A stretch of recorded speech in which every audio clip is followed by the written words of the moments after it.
Hello friends, welcome back to our YouTube channel. So guys, आज हम discuss करने वाले हैं एनटीए यूजीसी नेट जेआरएफ के पेपर 1 की जो हमारी यूनिट है लॉजिकल रीजनिंग, उसका एक most important topic Indian logic. So guys, Indian logic को आज हम क्वेश्चंस के थ्रू डिस्कस करने वाले हैं, क्वेश्चंस की फॉर्म में डिस्कस करने वाले हैं इंडियन लॉजिक को, ताकि आपके क्वेश्चन से रिलेटेड सभी कंसेप्ट जो हैं वो क्लियर हो जाएं। सो गाइज, जैसा कि आप सभी जानते होंगे कि जो इंडियन लॉजिक है वो एनटीए का 2020 नेट एग्जाम्स के लिए मोस्ट फेवरेट टॉपिक बन चुका है। अभी तक के जितने भी एग्जाम्स हुए हैं 2020 के सभी शिफ्ट्स में, जो इंडियन लॉजिक है उससे 2-3 क्वेश्चंस जो है एनटीए ने रेज किए ही हैं। सो गाइज, इसलिए जो इंडियन लॉजिक है ये मोस्ट इंपॉर्टेंट टॉपिक बन जाता है। सो गाइज, आज हम इसे डीपली स्टडी ना करके क्वेश्चंस की फॉर्म में इसे डिस्कस करेंगे। सो फर्स्ट हम देखते हैं गाइज प्रमाण, कि इंडियन लॉजिक जो है उसमें प्रमाण का क्या मतलब है। तो गाइज, क्वेश्चंस को डिस्कस करने से पहले हम एक बार प्रमाण का मतलब समझ लेते हैं और उसके टाइप्स को देख लेते हैं। सो गाइज, जो प्रमाण है इंडियन लॉजिक में, प्रमाण का मतलब प्रूफ से है, जैसा कि आप इसके नाम से ही समझ रहे होंगे कि प्रमाण का मतलब प्रूफ। और गाइज, प्रमाण का मतलब इससे भी है नॉलेज ऑफ नोइंग, कि किसी भी चीज को किस तरीके से जाना जा सकता है, या किसी भी चीज के बारे में किस तरीके से हम स्टडी कर सकते हैं, या किस तरीके से नॉलेज जो है वो गेन की जा सकती है, क्या क्या तरीके हैं जिनके थ्रू नॉलेज हम गेन कर सकते हैं, किस चीज़ के थ्रू हम नॉलेज को गेन कर सकते हैं या नहीं कर सकते हैं। तो इससे रिलेटेड होता है प्रमाण। और गाइज, एपिस्टेमोलॉजी जो टर्म है वो आपको याद रखनी है, इसका मतलब होता है नॉलेज ऑफ नोइंग, किसी भी चीज़ के बारे में जानने की जो कला है या नॉलेज है उसे हम बोलते हैं एपिस्टेमोलॉजी। तो ये है प्रमाण से रिलेटेड। ओके गाइज, तो प्रमाण का मतलब प्रूफ है, ये आपको याद रखना है। नेक्स्ट हम देखते हैं गाइज टाइप्स ऑफ प्रमाण। सो गाइज, जो प्रमाण है उसका मतलब होता है कि किस तरीके से हम नॉलेज गेन कर सकते हैं। सो गाइज, नॉलेज को गेन करने के क्या क्या तरीके हैं उन्हें बोला गया है टाइप्स ऑफ प्रमाण। तो किन तरीके से हम नॉलेज गेन कर सकते हैं उसके 6 टाइप्स हमें गिवन है। सो गाइज, फर्स्ट है प्रत्यक्ष, जिसका मतलब है परसेप्शन। तो प्रत्यक्ष का मीनिंग क्या होता है गाइस, कि जो हमारी आंखों के सामने है वो होता है प्रत्यक्ष। सो गाइस, सेंसरी ऑर्गन्स का जहां यूज हो जाएगा, यानी कि हमारे आईज नोज जो हम देख सकते हैं, जिनके थ्रू सेंसरी ऑर्गन्स जो हैं उनसे हम जो भी अपना परसेप्शन बनाते हैं उसे हम बोलते हैं प्रत्यक्ष, या जो भी हमारी आंखों के सामने है जो हमने देखा है वो होता है प्रत्यक्ष। सेकंड है अनुमान। तो गाइस, जो अनुमान है उसे बोलेंगे इन्फरेंस, इंग्लिश में इसे इन्फरेंस बोलेंगे। सो गाइस, अनुमान का मीनिंग यहाँ पर इस बात से है कि जो भी हमारी प्रायर नॉलेज होती है, हमें पहले से कुछ नॉलेज है, उसके थ्रू हम जो भी अपना परसेप्शन देते हैं उसके थ्रू, प्रायर नॉलेज के थ्रू, तो उसे हम बोलते हैं अनुमान। यानी कि प्रायर नॉलेज के थ्रू हम जो भी अनुमान लगाते हैं, ऑब्जर्वेशन के थ्रू हम जो भी अनुमान लगाते हैं उसे हम बोलेंगे अनुमान। ओके गाइस, तो प्रत्यक्ष में आपकी सेंसरी ऑर्गन्स का यूज हो जाएगा, एंड अनुमान के अंदर हमारी जो प्रायर नॉलेज है, ओके, एंड ऑब्जर्वेशन है, ओके, तो उसे हम बोलेंगे अनुमान।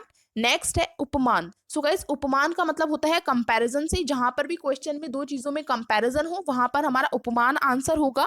एंड फोर्थ है अर्थापत्ति। सो गाइस, अर्थापत्ति को इंग्लिश में इम्प्लीकेशन बोलते हैं।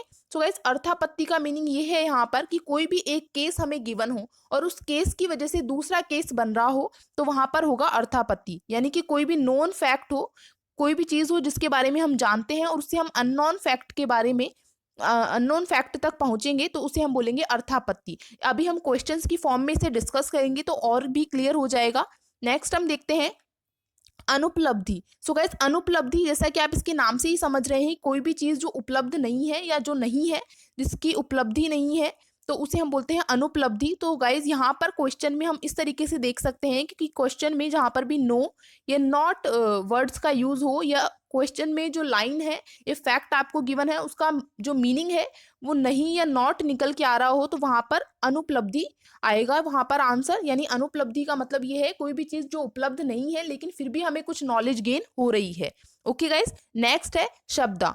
सो गाइज, जो शब्दा है उसे हम वर्बल टेस्टिमोनी भी बोलते हैं। सो गाइस, शब्दा जो है उसका मीनिंग ये है कि ऐसी कोई भी बात जो कि किसी भी ट्रस्टवर्दी एंटिटी के द्वारा की गई हो, या कोई भी ट्रस्टवर्दी पर्सन के द्वारा कोई भी बात की गई हो, या सच बोलने वाले के द्वारा कोई भी बात की गई हो, तो उसे हम बोलेंगे शब्दा। ओके गाइस, तो आपको यहाँ पर यही याद रखना है अभी के लिए क्वेश्चंस को सॉल्व करने के लिए। नेक्स्ट अब हम आते हैं हमारे क्वेश्चंस पर। सो गाइस, क्वेश्चन नंबर फर्स्ट है, consider the example provided below. This Ted is like my friend. This is an example of which means of knowledge. So guys, यहाँ पर आपको ये टेडी के बारे में कहा गया है कि जो टेडी है वो मेरी फ्रेंड की तरह है। Is like my, is like my मतलब कि टेडी का फ्रेंड से कंपैरिजन हो रहा है। ओके गाइस, तो हम देखते हैं कि प्रमाण का कौन सा जो है यहाँ पर आंसर आएगा टाइप। ऑप्शन ए है अनुमान एंड बी है उपमान एंड थर्ड इज अर्थापत्ति एंड डी इज अनुपलब्धि। सो गाइस अभी हमने डिस्कस किया जहां पर भी कंपैरिजन होगा वहां पर आंसर आएगा उपमान, तो इसका आंसर हो जाएगा option number B. So guys question number second है Devadatta is fat. Okay guys कि देवदत्ता जो है वो मोटा है and he does not eat during the day, और वो पूरे दिन नहीं खाता है।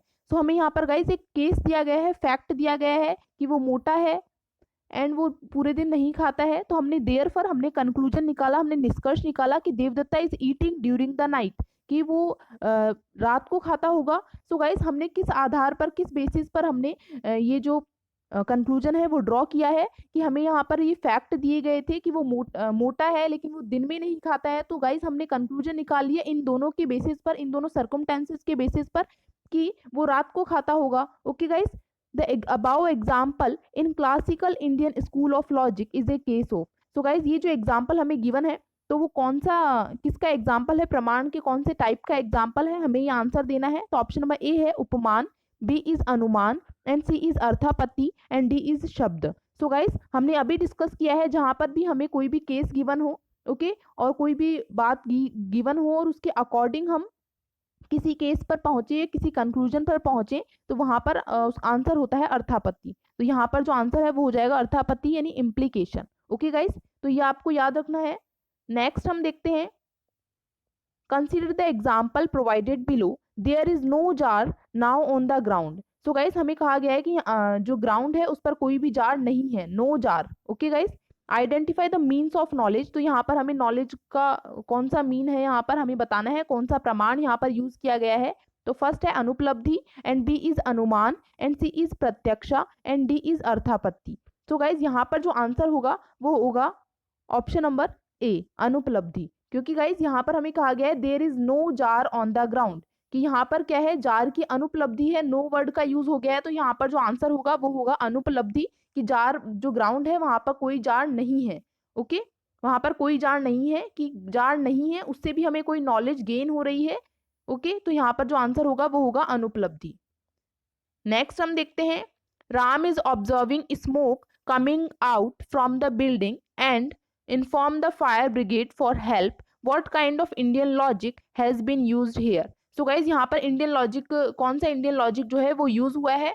सो गाइज यहाँ पर हमें कहा गया है कि जो राम है उसने ऑब्जर्व किया कि जो धुआं है वो आ रहा है बिल्डिंग से, और उसने तुरंत ही फायर ब्रिगेड को हेल्प के लिए इन्फॉर्म कर दिया। सो गाइज यहाँ पर कौन सा अनुमान का टाइप, प्रमाण का टाइप यूज हुआ है। तो ऑप्शन नंबर ए है अनुमान, बी इज उपमान एंड सी इज अर्थापत्ति एंड डी इज प्रत्यक्षा। सो गाइज हमने अभी डिस्कस किया था कि जहां पर भी कुछ ऑब्जर्व करते हैं या उसकी प्रायर नॉलेज है, ये कि प्रायर नॉलेज होती है, तो उसके थ्रू हम अगर किसी कंक्लूजन पर पहुंचते हैं तो वहां पर आंसर होता है अनुमान। गाइज यहाँ पर राम ने अनुमान ही लगाया है क्योंकि उसकी प्रायर नॉलेज है ये कि कहीं से धुआं आ रहा है, तो वो जानता है कि अगर कहीं से धुआं आ रहा है, कहीं से स्मोक आ रहा है, तो उसका मीनिंग ये है कि कहीं पर आग लगी होगी, तो उसे तुरंत ही इन्फॉर्म कर देना चाहिए फायर ब्रिगेड को। ओके गाइज, तो उसने तुरंत ही इन्फॉर्म कर दिया, तो उसने क्या किया, ये अनुमान लगाया है। तो इसमें जो आंसर हो जाएगा वो हो जाएगा अनुमान। ओके, नेक्स्ट है गाइज इसके अंदर यहाँ पर उसने ऑब्जर्व भी किया है राम ने, तो जहां पर भी ऑब्जर्वेशन हो जाती है वहां पर अनुमान आपका आंसर होगा। ओके, नेक्स्ट हम देखते हैं mister Ramesh can feel the pain of his friend who is crying badly because to his injury while driving bike, which form of Indian logic is being used by mister Ramesh in this case. So guys यहाँ पर Indian logic यानी कि जो हमारा Indian logic है उसके कौन सा टाइप यूज हुआ है, प्रमाण का कौन सा टाइप यूज हुआ है कि जो मिस्टर रमेश है वो फील कर सकते हैं अपने फ्रेंड का जो पेन है, क्योंकि वो उसे इंजरी हो गई है बाइक चलाते समय, तो वो फील कर सकते हैं, वो देख रहे हैं, वो फील कर सकते हैं। सो गाइज यहाँ पर जो फील कर रहे हैं वो, तो यहाँ पर सेंसरी ऑर्गन्स जो है उनका यूज हो रहा है, यानी कि जहां पर भी सेंसरी ऑर्गन्स का यूज होता है तो वहां पर जो आंसर होता है वो होता है हमारा प्रत्यक्षा, क्योंकि वो देख सकते हैं अपने फ्रेंड का पेन और फील कर सकते हैं, तो वहां पर होगा प्रत्यक्षा, जैसा कि हमने अभी डिस्कस किया था।